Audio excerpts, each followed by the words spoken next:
루디의 예화 가운데 이런 이야기가 있습니다. 포수가 3마리의 오리를 향해서 쏘았습니다.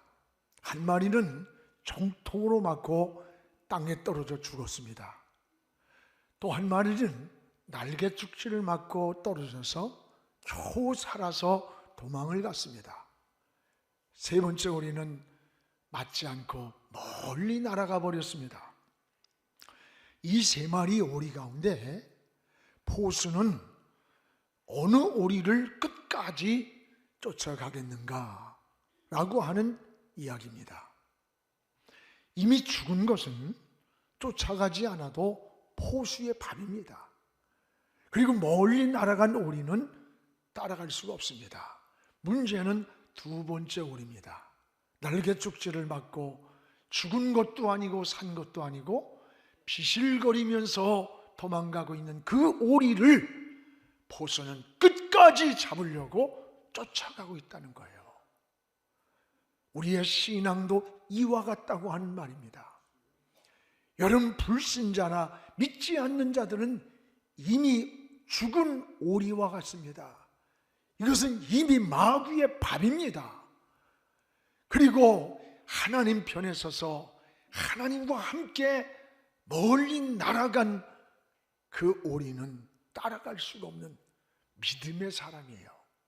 문제는 2번째입니다. 세상과 하나님 사이에 걸터서 우유부단하게 살아가는 이런 신앙을 가질 때 원수마귀는 끝까지 쫓아와서 그 영혼을 잡으려고 죽이려고 따라가고 있다는 거예요. 그렇습니다.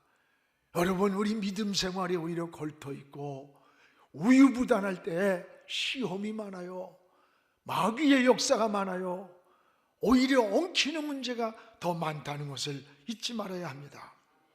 오늘 사랑하는 여러분들은 이 3종류의 신앙 속에서 어떤 모습이라고 생각이 됩니까? 오늘 말씀은 이 모범적인 안디옥 교회가 나옵니다. 안디옥 교회는 아주 모델적인 교회였고 당시에 바울과 바나바를 처음으로 이방 세계를 향해 선교사로 파송한 가장 우리가 본받을 만한 이런 교회의 모습을 볼 수가 있습니다. 무엇보다 이 안디옥 교회는 3가지의 특징이 있습니다. 그 하나는 협력이 잘 되는 이런 은혜 공동체였습니다. 우리 한번 1절을 같이 한번 읽겠습니다. 안디옥 교회의 선지자들과 교사들이 있으니 곧 바나바와 니게르라 하는 시몬과 구레네 사람 루기오와 분봉왕 헤롯의 젖동생 마나헨과 및 사울이라. 여기 보면은 다양한 사람들이 안디옥 교회를 이루는 공동체였습니다. 그럼에도 불구하고 여기에 협력이 잘 되고 하나가 되고 하모니를 이루는 그런 은혜의 모범적인 모습을 보게 됩니다. 여러분, 가정도 마찬가지예요. 이 협력이 잘 돼야 돼요.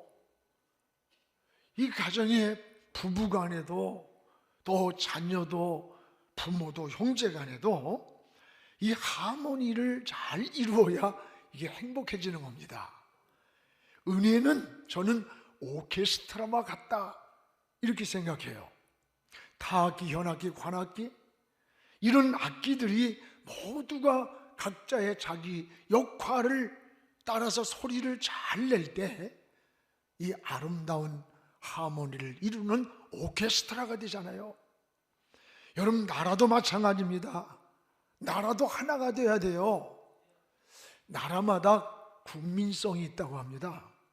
우리 민족은 모래알 같다고 평가합니다. 한 사람 한 사람은 굉장히 똑똑해요. 여러분, 우리나라의 세계 그 반토막난 나라에서 그 여자 특히 그 골포도를 보세요. 세계를 장악하는 얼마나 똘똘하고 똑똑하고 야무진지 몰라요. 그런데 이들이 모이면 흩어지는 거예요. 분쟁이 일어나고. 그런데 일본 사람들은 시멘트 같답니다. 마치 아주 비실거리는 부실부실한 시멘트 가루 같은데 여기다가 물만 부으면 이게 엄청난 콘크리트를 만들어내는 거예요. 뭉쳐지면. 원래 여러분, 나라도 이 뭉쳐야 사는 거야. 이승만 박사가 한 이야기가 있잖아요. 국민 여러분, 우리가 뭉치면 살고 흩어지면 죽습니다. 맞습니다. 여러분, 오늘날과 같은 이 난국, 어려운 때일수록 우리 민족이 자꾸 뭉쳐야 돼요. 길이 없어요. 오늘 여러분, 우리 민족이 피 흘리지 않는 평화로운 복음통일이란 하나님이 손을 들어주시고 하나님의 손에 의한 통일이에요. 이런 시대가 이 땅에 오는 날, 여러분, 우리는 아시아를 넘어 세계를 향해 우뚝 설 그런 민족이라는 것을 우린 자부심을 가져야 돼요.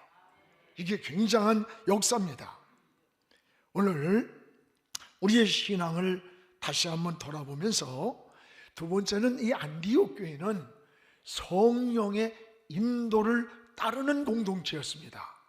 여기 2절에 보면 주를 섬겨 금식할 때 성령이 이르시되, 또 4절에도 보면 두 사람이 성령의 보내심을 받아. 여기에서 우리에게 보면 성령이 주체가 되어 있어요. 성령의 인도가 있고 또 성령의 보내심을 받아 움직이는 이런 생명력 있는 교회가 바로 안디옥 교회였다는 것을 우리에게 보여줍니다. 오늘 사랑하는 여러분, 우리의 신앙생활은 성령이 우리 속에서 역사해야 돼요. 교회는 이 건물적인 이런 의미보다 그 안에 성령의 움직임, 성령의 역사, 성령의 생명력이 역사할 때 그게 하나님 나라를 이루게 돼요. 바로 안디옥 교회가 이렇게 성령을 인도를 따르고 성령의 보내심을 받아 움직였고 성령에 따라 사역하는 이게 안디옥 교회였다는 것을 우리에게 보여주는 겁니다. 오늘 우리의 신앙생활은 성령의 역사가 있어야 돼요. 이 성령의 역사가 없는 신앙은 마치 불 꺼진 난로와 같습니다. 불 꺼진 난로를 생각해 보세요. 이렇게 연기만 나고 끓음만 나고 가스 냄새만 나는 게 이게 불 꺼진 난로라는 말이에요. 우리 안에 성령의 역사, 성령의 인도, 교회의 성령의 움직임이 없다면 바로 이와 같다는 거예요. 근데 이 안디옥 교회는 성령이 역사하는 교회, 생명운동이 일어난 생명공동체, 이게 안디옥 교회라는 것을 우리에게 보여줍니다. 그러면 이 안디옥 교회가 언제 이런 성령의 인도가 나타났나? 언제 이런 성령 인도가? 여기 2절에 보면 이렇게 나옵니다.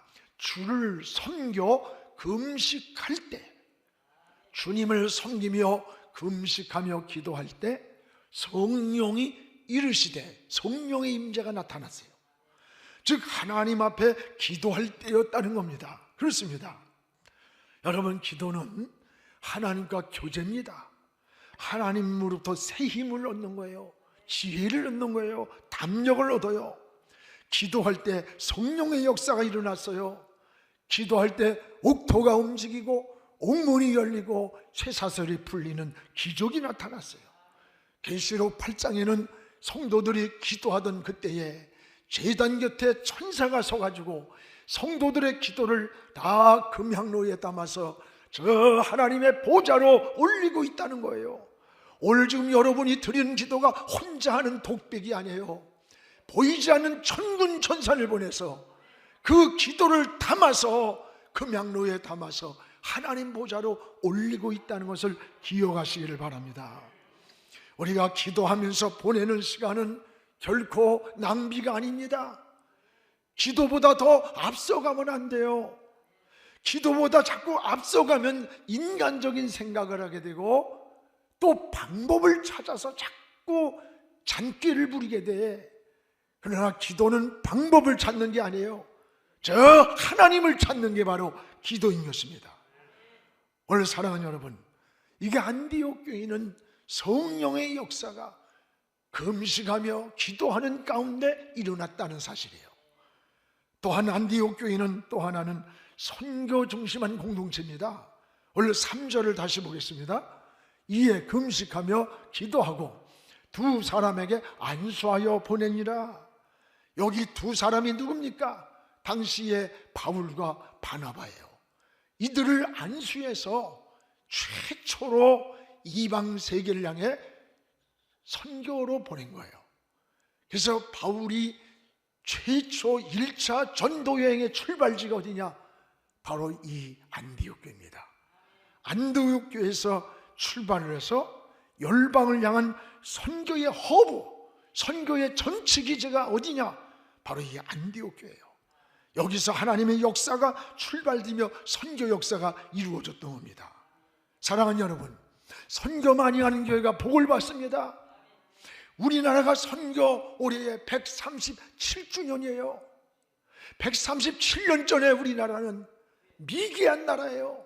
우매한 나라였고 가난했고 질병과 전염병이 우글우글하던 그때에 어디에선가 복음을 전해줄 선교사들이 들어와서 우리에게 복음을 전해준 거예요. 그 씨가 떨어져서 일천만의 기독교인이 되었고 저와 여러분이 하나님의 자녀가 되는 구원의 축복을 누린 겁니다. 누군가 전해주는 자가 있었기 때문입니다. 여러분, 우린 선교는 현장으로 가는 자가 있어야 돼요. 또 하나는 반드시 가는 자를 보내줘야 합니다. 가는 자와 보내주는 자. 선교 현장은 외로운 거예요. 마치 영적 전쟁과 같아요. 전쟁터에 가는데 실탄 주지 않고 어떻게 전쟁을 이길 수가 있겠습니까? 그래서 여러분, 우리가 내가 여유가 있고 남아서 무슨 선교를 하고 구제를 하고 그런 거 아니에요. 우리가 쓸 것을 좀 덜 쓰고 주님의 이름으로 베푸는 것, 이게 선교입니다. 이런 손길을 하나님이 기뻐하시고 축복하시는 거예요. 전에 말씀드린 적이 있습니다. 아프리카 선교사가 자녀하고 왔는데 안대를 대고 있어요. 왜 그러냐고 이렇게 했더니 선교사가 딸을 끌어안고 우는 거예요. 그리고 사연을 이야기합니다. 이 아이가 학교를 갔는데 아이들이 손발을 묶어놓고 너는 왜 눈동자가 우리와 색깔이 다르니? 너는 왜 머리카락이 우리하고 다르니? 그러면서 눈에다가 못을 박았다는 거예요. 피가 엉켜가지고 울면서 집에 온 거예요. 이 아이를 병원에서 치료시키고 돌아와서 울면서 이런 인간들에게 우리가 무슨 선교를 하느냐, 돌아가자. 고국으로 돌아가자고 가방을 막 싸는데 이 어린아이가 아빠 다리를 붙잡으면서 아빠 안 돼요, 돌아가면 안 돼요. 저들이 예수님의 사랑을 알았더라면 이런 짓을 했겠습니까? 나도 커서 아빠처럼 예수님의 사랑을 모르는 저들에게 예수님의 사랑을 전하는 선교사가 될래요. 아빠 가면 안 돼요. 그래서 그날 밤새도록 식구들이 끌어안고 울면서 쌌던 보따리를 풀었다고 하는 참 가슴 찡한 얘기를 들으면서 함께 눈물을 흘렸던 일이 있어요. 여러분, 가는 자가 있으면 그것을 보내주는 자가 있어야 돼. 영적 전쟁터에 실탄을 제공하는 게 우리의 신앙이라는 것을 잊지 않기를 바랍니다. 우리 교회에서 한 가정이 국내 해외 선교하는 가정도 있고 또 우리 목장 헌금이 다 가정으로 돌아가서 헌금을 해요. 너무 고맙습니다. 여러분, 하나님이 얼마나 기뻐하겠어요. 그러나 우리가 이제 어려운 시대일수록 우리의 손길이 필요한 것이 더 많아지는 거예요. 더 많이 동참하시길 바랍니다. 여러분이 쓸 것을 조금만 더 전략해서 어딘가 목말라 있고 전쟁터에 실탄을 보내는 것처럼 선교사를 보내고 한국교회가 코로나로 해서 만국에 무너지는다는데 거기에 우리가 조그만 힘이라도 함께 보태겠다. 이게 그리스도인의 성숙이에요. 이게 구원받은 은혜를 아는 자의 삶이 아니겠어요? 앞으로 우리가 수백 교회 더 선교를 향해 확장해 나가는 우리 영안교회가 되기를 주의 이름으로 축원합니다. 또 하나, 이 안디옥 교회는 이런 놀라운 은혜가 있는 동시에 그 선교 사역 가운데 은혜가 있는 곳에 항상 마귀의 역사도 있다고 하는 것을 잊지 말아야 돼요. 오늘 여기 8절을 우리 같이 한번 읽겠습니다. 이 마술사 엘루마는 이름을 번역하면 마술사라, 그들을 데려가요 총독으로 믿지 못하게 힘쓰니, 바울이 지금 뜨겁게 이 총독에게 복음을 전할 때 이 총독이 복음을 받아들이는 거예요. 근데 그 옆에 있던 마술사 엘루마라는 요즘 말 무속인이에요. 그 총독이 복음을 받아들이는 것을 자꾸 가로막으면서 믿지 못하게 방해를 하는 거예요. 방해. 오늘 여러분, 하나님의 은혜가 역사하는 곳에는 또 마귀의 역사도 있다는 것을 잊지 않아야 됩니다. 이 마술사 엘루마처럼 이게 점쟁이, 운명철학원, 무슨 무당, 이건요, 이게 내적으로 귀신에게 사로잡힌 자들이에요. 그래서 여러분이 장난으로라도 무슨 운명철학원에 가서 뭘 보고 무당한테 또 점쟁이한테 점을 보고 토종비결 보고 사주 가지고 따지고 그런 짓 하지 말어. 이건 마귀에게 속는 거예요. 속는 거. 나는 지금까지 결혼하면서 사주도 안 보냈어. 달라는데 안 줬어. 그냥. 그래도 40몇 년 넘도록 지금까지 살고 있잖아. 오늘 여러분, 우리가 이런 무속적인 것에 매이면 안 돼요. 이건 마귀에게 속는다는 것도 알아야 돼요. 여러분, 이것은 지금도 원수마귀는 영적 교제, 복음의 방해를 하고 있는 거예요. 그래서 성경이 이들을 이간자, 파괴자라고 하는 겁니다. 원수마귀는 5가지를 우리 신앙생활에서 방해합니다. 하나는 은혜를 방해합니다. 기도를 방해합니다. 전도를 방해합니다. 예배를 방해하고 충성과 봉사를 방해하는 거예요. 이런 원수마귀와 타협하지 않기를 바랍니다. 오늘 여러분, 교회가 왜 무너지는 줄 알아요? 다른 거 없어요. 세상과 자꾸 타협하기 때문에 그래. 우리가 타협할 때 우린 세상 풍조에 밀려가게 되는 거예요. 우린 타협을 거절해야 돼요. 주일날 오다를 준다는 거야. 그러니까 주일날 갈등이 오기 시작하는 거예요. 여러분, 그리고 적당히 타협하지만 그런다고 그 오다가 오느냐? 아닙니다. 여러분, 직장에서 이런 일들이 얼마나 많아요. 오늘 우리 신앙은 찬송과 가사처럼 세상 풍조는 나날이 갈려도 나는 내 믿음 지키리니. 저는 어느 순간순간에 이 찬송과 가사를 혼자 부를 때가 많아요. 이 세상 풍조, 타협할 수밖에 없고 협상할 수밖에 없고 적당히 혼합될 수밖에 없는 그런 환경이 내게 날마다 다가온다 할지라도 나는 내 믿음을 지키리라. 이럴 때 하나님이 우리를 지켜주는 거예요. 세상 풍조는 나날이 갈려도 나는 내 믿음을 지키리라. 내 믿음을 지키리라. 그게 신앙이에요. 그게 신앙이에요. 그게 사명이에요. 그게 믿음이에요. 오늘 우리의 신앙을 다시 한번 지켜나가기를 주의 이름으로 축원합니다. 오늘 여기 10절에 이 복음을 가로막는 자들의 정체성이 나와요. 이 정체성이 어떤 모습인가를 보세요. 우리 10절을 한번 읽어봅시다. 이르되 모든 거짓과 악행이 가득한 자요, 마귀의 자식이요, 모든 의의 원수요, 주의 바른 길을 굽게 하기를 그치지 하겠느냐.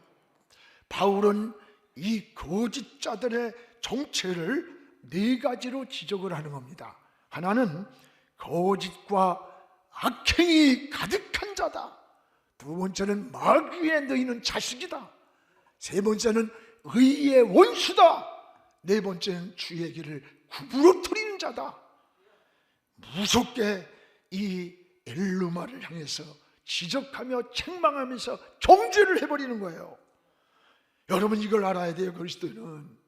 그리스도인들은 세상으로부터 분리가 되면 안 돼요. 이기적인 사람이 되면 안 돼. 그러나 세상 것과 구별되게는 살아야 되는 거예요. 구별되게 살아야 되지 분리하며 사는 게 아니에요. 오늘 여러분, 또 그뿐 아닙니다. 우리가 세상, 여기에 사람은 사랑해야 돼요. 사람은 사랑해야 돼요. 그러나 죄인은 미워해야 됩니다. 죄를 사랑하면 그 죄가 되는 거예요. 그 다음에 진리가 아니면 우리는 양보하는 게 은혜예요. 진리가 아닌 걸 알 필요 없어. 그러나 죄에 대해서는 아주 단호해야 되는 겁니다. 단호해야 되는 거예요. 바울은 복음을 방해하는 이 엘루마를 이렇게 책망하고 정죄한 것은 그 사람을 정죄하는 게 아니에요.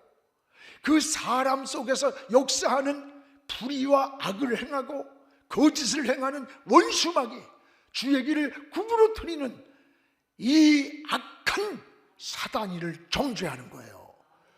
우리가 사람을 정죄하면 안 됩니다. 사람은 사랑해야 돼요. 그러나 죄인은 정죄하고 죄인은 미워해야 되는 거예요. 이게 우리 신앙이에요. 그래서 여러분, 예수 믿는다고 정당하지 못한 일에 비실비실하면 안 됩니다. 예수 믿는다고 해서 무조건 양보하고 비굴하게 사는 게 예수 믿는 게 아니에요. 원수마귀에 대해서는요, 양보할 수 없는 영적 싸움을 하려야 되는 거예요. 정당한 것이면 여러분이 당당한 사람이 그리스도인이에요. 이것이 사도 바울이 보여주는 오늘 이 말씀을 통해 진리입니다. 여러분, 예수 믿는 사람들이 똑바로 믿어야 되는 거야. 더 희생하고 더 헌신할 줄 알아야 그게 그리스도인의 소금이고 빛이 되는 겁니다. 오늘 사도 바울은 엘루마 사람을 책망하는 게 아니에요. 내 속에 너의 영혼을 파괴하고 불의를 만들고 악행을 만드는 그걸 향해서 정죄하는 거예요. 그때 여러분, 하나님이 어떻게 하시는가의 역사의 드라마 속에서 숨은 손을 보십시오. 여기에 보면 하나님의 손이 바울을 책임졌어요. 여기 11절에 보세요. 주의 손이 나타나서 엘루마의 눈을 멀게 했다. 우리 같이 읽겠습니다. 보라, 이제 주의 손이 내 위에 있으니 내가 맹인이 되어 얼마 동안 해를 보지 못하리라 하니 즉시 안개가 어둠이 그를 덮어 인도할 사람을 두루 구하는지라. 지금 바울이 엘루마를 향해서 너 하나님의 일을 방해해? 주의 손이 나타난다. 너는 지금 맹인이 될 거다. 그 시간에 즉시 안개가 끼듯이 어둠이 덮이면서 눈이 어두워졌어요. 길을 잃었어요. 분별을 잃었어요. 사랑하는 여러분, 이 사건이 우연입니까? 오늘 이 지금 사건이 우연이에요? 아닙니다.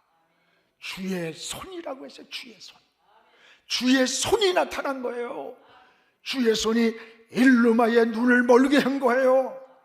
그렇다면 여러분이 주님의 일을 할 때, 선하게 살 때, 믿음으로 살다가 억울한 일을 당하고 장애물을 만나고 분노하고 손해났다고 할 때 여러분이 스스로 죄의 피를, 원수가 없는 피를 묻히기를 하나님은 원치 않는 거예요. 여러분이 피를 묻히지 않아도 주의 손이 나타나 악을 제거합니다. 그리고 하나님이 동행하는 것을 볼 수 있도록 주의 손이 함께하는 것을 볼 수가 있어요. 사랑하는 여러분, 오늘 영혼 구원한 일에 방해하는 일은 하나님이 절대로 용납하지 않습니다. 여러분, 예수 믿는 것을 방해하는 엘루마를 하나님이 손으로 쳤던 거예요. 성도가 복음을 들고 나갈 때 하나님이 책임져 준다는 것을 기억하시기를 축원합니다. 그리고 우리는 때를 얻든지 못 얻든지 예수를 전해야 돼요. 오늘 이 사건을 통해서 이 총독이 예수님을 영접하는 놀라운 역사가 나타납니다. 12절입니다. 우리 같이 읽겠습니다. 이에 총독이 그렇게 된 것을 보고 믿으며 주의 가르침을 놀랍게 여기니라. 총독이 그렇게 된 것을 보고, 그렇게 된 게 뭐예요? 엘루마가 지금 눈이 멀어버리는 것을 보면서, 야, 바울이 믿는 그 하나님은 살아계시구나, 이걸 보고 예수님을 믿고 영접했다는 사실이에요. 그렇습니다. 우리는 은혜가 있는 곳에 원수 마귀가 역사한다는 것을 잊지 마십시오. 그러나 두려워하지 마십시오. 주의 손이 우리와 함께 했습니다. 바울과 함께 했습니다. 이것이 여러분 그 사도행전의 역사입니까? 사도행전의 역사는 단회적으로 끝나는 게 아니라 오늘도 지속적으로 같은 시대의 역사와 똑같이 일어나고 있는 거예요. 우린 때를 얻든지 못 얻든지 예수를 전하시기 바랍니다.